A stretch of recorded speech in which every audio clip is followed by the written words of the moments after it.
So you may or may not be aware that in the early part of 2024, Cisco actually released what they call their security suites. The plan here was really that they were going to be almost like a Microsoft-esque model of how to consume licenses in different kind of bundles together. And essentially what they've created is three different security suites. You've got user protection suite, cloud protection suite, and breach protection. Some of these I think make much more sense than others. I think the bundling of how they've incorporated different solutions into the suites in the majority of terms makes a lot of sense. Um, I think it's a case of customers aren't necessarily going to want to utilize all the functionality and different solutions within each suite, but it may be a case of, what commercially it makes sense to go down the path of suites, potentially when looking at purchasing against an a la carte model of a couple of different options. And what I do find is, particularly around the breach protection suite, there's some real value add in incorporating some different solutions in there. So I'll run through them individually. So starting with the user protection suite, it is what it says on the tin essentially. I think, as with all suites, there's kind of a fundamental core solution that you'll have in there. In the user protection suite, that's going to be secure access. So, I'm going to do, again, in the 101 series, I'll go into each individual solution in more depth. But essentially, you can think of secure access as like the evolution of Umbrella, which is a solution that a lot of customers are familiar with.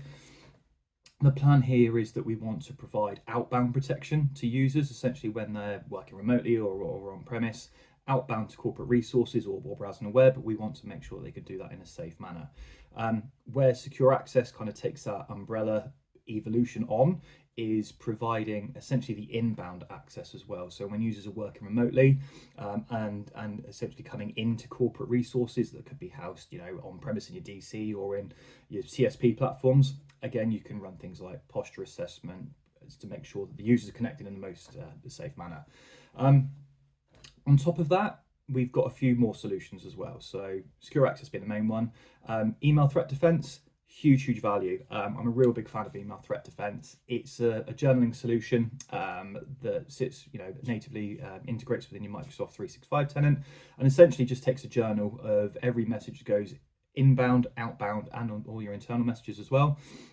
Puts them through, obviously, Talos's threat intelligence and a few other machine learning and AI engines, and identifies if it's a potentially malicious email.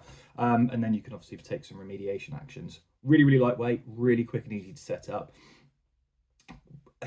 I don't like going belt and braces on security architecture, but I think we can all kind of agree that email is probably a very sensible place to do that, considering what a large kind of threat vector it is.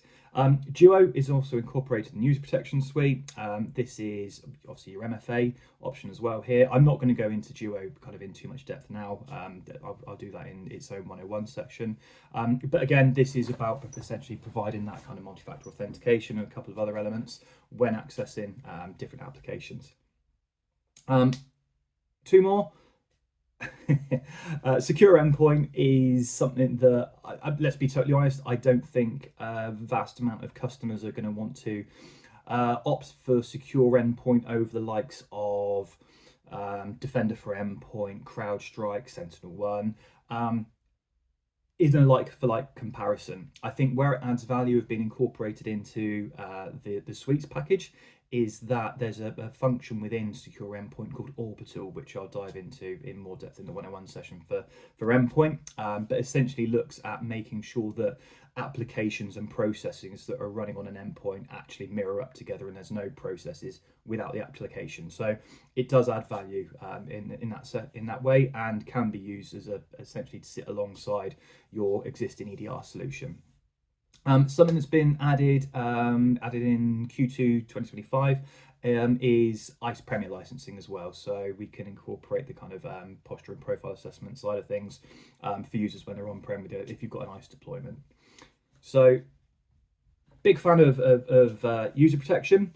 I've had quite a lot of interest from customers in that, a lot that has seen a lot of kind of value, and commercially it works out very well for them. I'm going to move on to the cloud protection suite. In all honesty, I'm a little controversial here.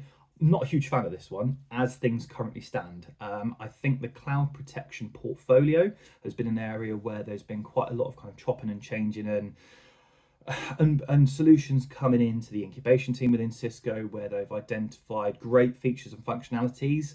The products at the time were bought into the cloud protection suite, and they haven't necessarily stayed there. So there's been, functions coming in, products then moving out of the suite, and then likewise, what I'd probably suggest to a customer is if you're looking at multiple solutions from Cisco within the cloud architecture piece, if you're evaluating going down the suites path, I'd maybe hold on just for a little bit. I'll explain why. Obviously, secure workload is kind of a core component, as you'd expect with cloud protection. Anybody that's not aware, that's essentially going down to host level CSP platform segmentation policies. Really, really powerful. Let's be honest, it's a tough one to configure. It's not something that's you're going to implement overnight. It's a kind of bit of a drawn out process to kind of really get that kind of fine-tuned and granular policies that you're going to want. But that's what kind of, one of the mainstays there. Multi-cloud defense, again, that's for ensuring you have what's the best way to phrase it? Consistent security policies across VPC CSP platforms.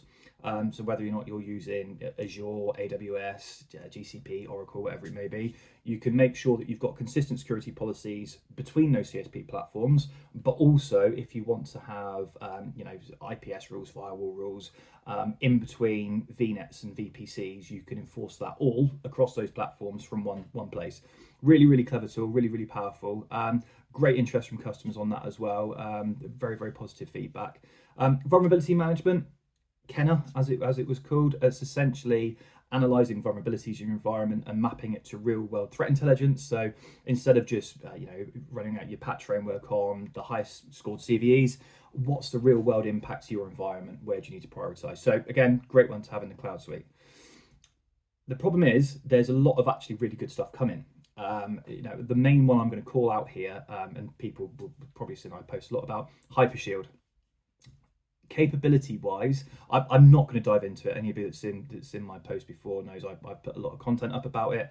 I'm going to do a lot more in the future as well. I've been very lucky that I've had hands-on in our lab environment with Hypershield for quite a long time now.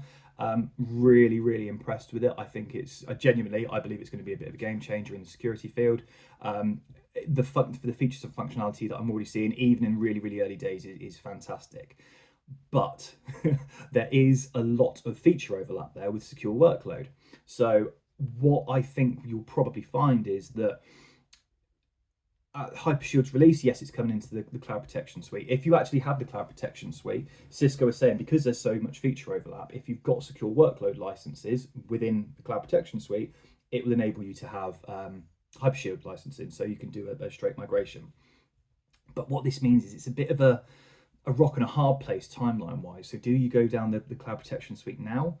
If it was me, I'd probably hold off a little bit, or alternatively look at an enterprise agreement and maybe not going down the suites path for cloud.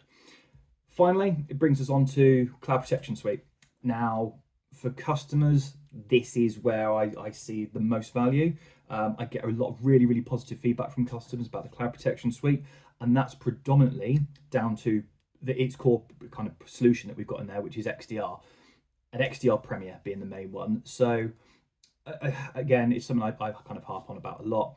There's this kind of misconception, I think, that a lot of mid-market kind of commercial customers in the UK have their own SecOps teams and dedicated SOCs. It's just not the case. A lot go outsourced. This is why a lot of our customers love XDR Premier. It's because they get the XDR platform, which gives them the visibility into kind of the attack chain. And obviously there's a lot of investigation work they can do there. But essentially the main benefit of going XDR Premier is the fact that you get the services piece as an overlay. So you get incident response retainers and all the advanced services that come off the back of an incident response retainer. But you also get SOC as a service and managed detection and response. So team of SOC analysts monitor your environment 24/7, hunting for those threats. That is the core kind of function, I believe, as I see it, within the breach protection suite. XDR Premier, big win. But how do we enhance that? So the other solutions we get in there, email threat defense. It's really, really powerful when you're looking at a kind of attack chain and a visual image of, how did this incident start within our environment? chances are it's going to be, email will play a part in that somewhere. So we can get a lot of really good analytics about which user's mailbox this came into, on which device, who is it sent from, which domains, etc., etc. All adds a lot of telemetry and data into a threat investigation. So huge value add. And what I actually tend to do is, if customers are looking just at XDR Premier, if they want to stand up a proof of value, I'll normally add in email threat defense just as a bit of a value add as well. As I mentioned before, secure endpoint. Again, we want to bring in the analytics from Orbital. What else have we got in there? We've got XDR, we've got Advantage. Secure network analytics. Yes, you can use XDR itself as an NDR, but it depends how kind of granular you really want to go with the classifications about that kind of flow telemetry. XDR on its own, if you just want to understand, you want to pull in all the logs, you can do this with Telemetry Broker. You pull in all the logs from your environment and your endpoints and your solutions, and you just want to know, is that traffic malicious or not? That's where XDR is great. Minimal user count, minimal kind of SecOps team, XDR is a great fit. If you're more around the enterprise path and you want to go really, really granular, create host groups and define thresholds for certain different traffic types of what you'd expect to see across a different device type, you can do that within Secure Network Analytics. So it gives you a lot of flexibility there. And again, there's a lot of different solutions in there. It depends on your quantities, how you want to operate. Do you want to go down the path of an enterprise agreement? I normally lean towards suites over a la carte, because commercially Cisco can be a little bit more aggressive on the discounts that they can offer when going through partners or direct. So that's kind of an overview of the suites. I wanted to kind of discuss it because I'll no doubt mention it more when I do the individual products. Finally, what you will spot is I haven't talked about firewall at all, because Cisco don't actually incorporate any of the firewalls, the hardware or licensing within any of the individual suites. Because in their eyes, and I think quite rightly so, firewall technology is something that underpins an entire architecture. So whether or not this is on-prem, within a DC, within a CSP platform, whether it's a physical appliance, virtual appliance, that will essentially touch all of those different suites points. Usual applies. Any questions, anything more you'd like to know around the suites, please drop me a message, either in the comments on YouTube or on LinkedIn. I'd be happy to discuss it a bit more. Thanks very much.